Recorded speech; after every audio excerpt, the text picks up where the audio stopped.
ഇതുപോലെ 4 ചെറിയ തക്കാളിയാണ് എടുത്തിട്ടുള്ളത്. ഇപ്പോൾ വെളിച്ചെണ്ണ ഒഴിക്കുകയാണ്. കടുക് ഇട്ട് കൊടുക്കുകയാണ്. കടുക് പൊട്ടിച്ചിട്ടുണ്ട്. ഇതിലേക്ക് കുറച്ച് ഉലുവ, കുറച്ച് ഉഴുന്ന് പരിപ്പ്, ഒരല്പം ജീരകം, ഒരു 3 പച്ചമുളക്, ഒരു 4 വെളുത്തുള്ളി, ഒരു ചെറിയ കഷ്ണം ഇഞ്ചി ചെറുതായിട്ട് അരിഞ്ഞത് നമുക്ക് അങ്ങോട്ട് ഇട്ട് കൊടുക്കാം. കറിവേപ്പില ഇട്ട് കൊടുക്കാം. ഇത് ചെറുതായിട്ടൊന്ന് വഴലുന്നുണ്ടേ ചെറിയ 2 സവാള അരിഞ്ഞതും കൂടെ ഇട്ട് കൊടുക്കാം. ഈ സവാള നന്നായിട്ട് വഴലണം. ഉള്ളി നന്നായിട്ട് വഴണ്ട് വരുമ്പോഴത്തേന് നമുക്ക് തക്കാളി ചേർത്ത് കൊടുക്കാം. നന്നായിട്ട് ഇത് തക്കാളി വഴണ്ട് ഇതിൻ്റെ വെള്ളമൊക്കെ വറ്റി നമുക്കെടുക്കണം.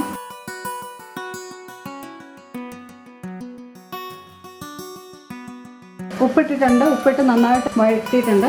വെള്ളം പറ്റാനായിട്ട് ഒന്ന് വേവാനായിട്ട് നമുക്കൊന്ന് അടച്ച് വയ്ക്കാം.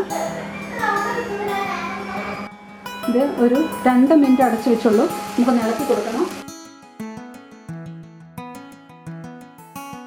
നല്ലതായിട്ട് വെള്ളം പറ്റിയിട്ട് മാത്രം പൊടികൾ ഇട്ട് കൊടുത്താൽ മതി. 1 മിനിറ്റ് കൂടെ നമുക്കൊന്ന് അടച്ചു വയ്ക്കാം. അപ്പോഴത്തേന് വെള്ളമൊക്കെ പറ്റി വെന്ത് വരും.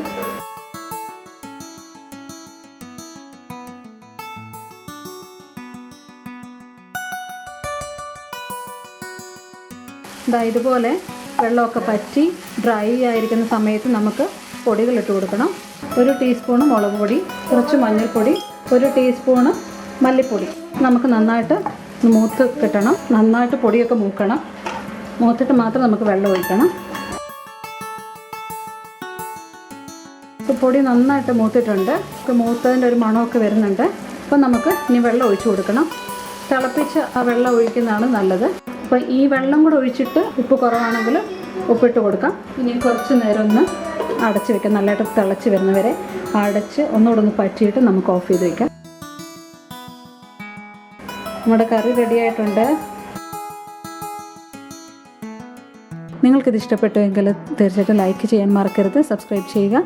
അതുപോലെ തന്നെ ബെല്ലൈക്കൺ പ്രസ് ചെയ്യുക. ഞങ്ങൾ പുതിയ വിഭവങ്ങളുമായി ഉടൻ വരും. അതുവരെ bye from JNJ food world.